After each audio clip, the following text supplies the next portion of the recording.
Well, it's about control, isn't it? I mean, this is the most glaring example we've ever seen from a prominent world leader.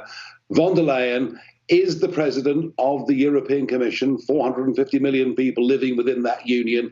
Oh, and by the way, she's unelected, she's appointed, and here she is brazenly saying we need a digital ID card or app on our phones. Now, bear in mind, France and Germany are trialing this already. The European Union, she wants this to be enforced by the early 2030s and, may I add, backed up by a central bank digital currency, living in a cashless society. And now she wants the whole thing to go global. Can you imagine?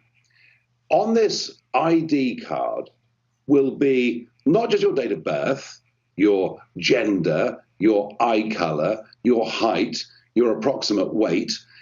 There will be your vaccine status, your financial status, and goodness knows what else will be on that card. Can you imagine this data falling into the hands of bad actors? And if you think about it, that's all. And I speak as somebody who's recently been debanked as a result of his political opinions.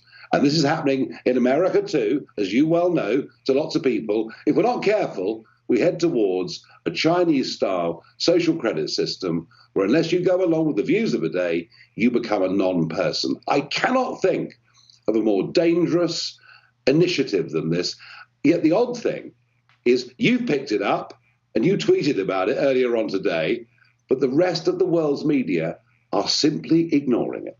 Well, and I think, Nigel, look, you and I have been talking about this issue since the old days, seems like 5 or 6 years ago, when they were moving toward more global government standards. And it's always called the, international norms, and the international community has rules-based international order. But one thing we know is that China will never abide by any rules-based international order that in any way would compromise their own ability to control their own destiny and their own people. So the elites in China would never, just like the elites here, they would never be susceptible to any of the controls for the rest of the people. They always float above the controls.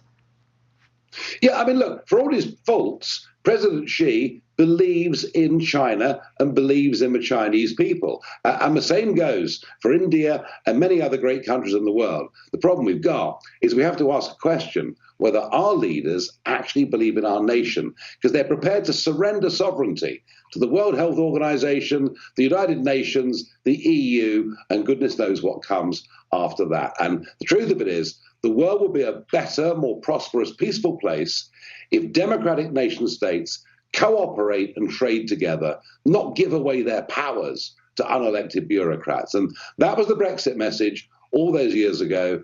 I now think what our little island did becomes a stronger message for the world, and in particular, after what von der Leyen said. We simply have to say, no, we believe in liberty, we believe in freedom, we believe in the nation state.